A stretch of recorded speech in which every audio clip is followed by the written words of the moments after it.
성탄을 기다리는 성도의 자세. 누가복음 1장 26절부터 38절 말씀. 여섯째 달에 천사 가브리엘이 하나님의 보내심을 받들어 갈릴리 나사렛이란 동네에 가서 다윗의 자손 요셉이라 하는 사람과 정혼한 처녀에게 이르니 그 처녀의 이름은 마리아라. 그에게 들어가 가로되 은혜를 받은 자여 평안할지어다. 주께서 너와 함께 하시도다 하니 처녀가 그 말을 듣고 놀라 이런 인사가 어찌 민고 생각하매 천사가 일러 가로되 마리아야 무서워 말라. 내가 하나님께 은혜를 얻었느니라.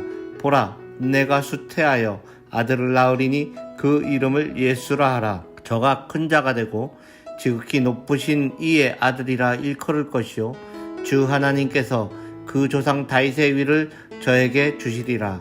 영원히 야곱의 집에 왕 노릇하실 것이며 그 나라가 무궁하리라. 마리아가 천사에게 말하되 나는 사내를 알지 못하니 어찌 이 일이 있으리이까. 천사가 대답하여 가로되 성령이 내게 임하시고 지극히 높으신 이의 능력이 너를 덮으시리니 이러므로 나실 바 거룩한 자는 하나님의 아들이라 일컬으리라. 보라 내 친족 엘리사벳도 늙어서 아들을 배웠느니라. 본래 수태하지 못한다 하더니가 이미 6달이 되었나니 대저 하나님의 모든 말씀은 능치 못하심이 없느니라. 마리아가 가로되 주의 계집종이오니 말씀대로 내게 이루어지이다 하매 천사가 떠나가니라. 요즘은 예수님이 없는 크리스마스를 즐기려는 사람들이 너무나도 많습니다. 크리스마스를 즐거운 파티 기분으로만 넘긴다면 그것은 예수님 탄생과는 아무런 관계도 없고 나 자신에게도 긍정적인 변화를 주지 못하는 허망한 시간이 되고 말 것입니다. 낮은 데로 오신 그리스도께서 이 땅에 오신 이유를 생각하고 성탄을 지내야 할 것입니다. 세상 사람들도 기뻐하는 이때 우리 믿는 형제자매들은 어떻게 해야 할까요? 첫째로 성탄을 기다리면서 우리는 나의 삶이 하나님의 은혜 가운데 있음을 감사하며 지내야 합니다. 우리가 하나님의 장기적인 인도하심에 이끌리고 있음을 안다면 사람의 눈으로 보기에는 은혜가 아닌 일도 상상할 수 없는 하나님의 은혜임을 알게 될 것입니다.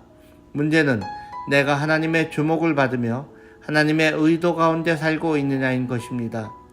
둘째, 하나님께서는 우리가 겸손함으로 주님을 맞을 준비를 하기 원하십니다. 마리아는 하나님께 자신을 맡겼습니다.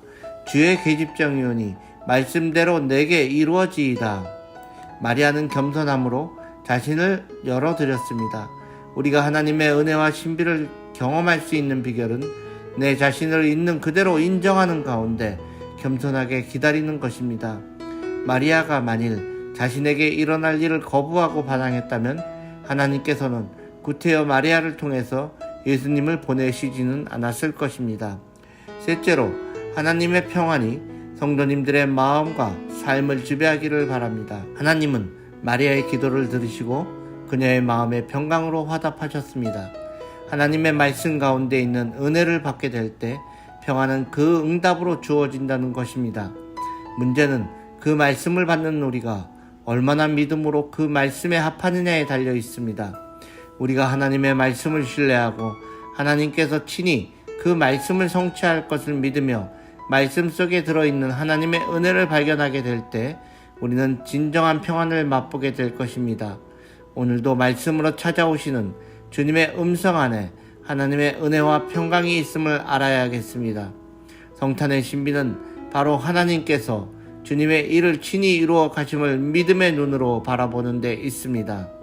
예수님의 탄생이 세상 속에서 먹고 마시고 즐기는 때가 아니라 나를 돌아보고 어려운 이웃을 돌보며 코로나19 바이러스로 힘들어진 세상 속에서 어떠한 일을 당할지라도 감사하며 하나님께 영광 돌리며 사시는 저와 성도님들 되시기를 주님의 이름으로 축원합니다.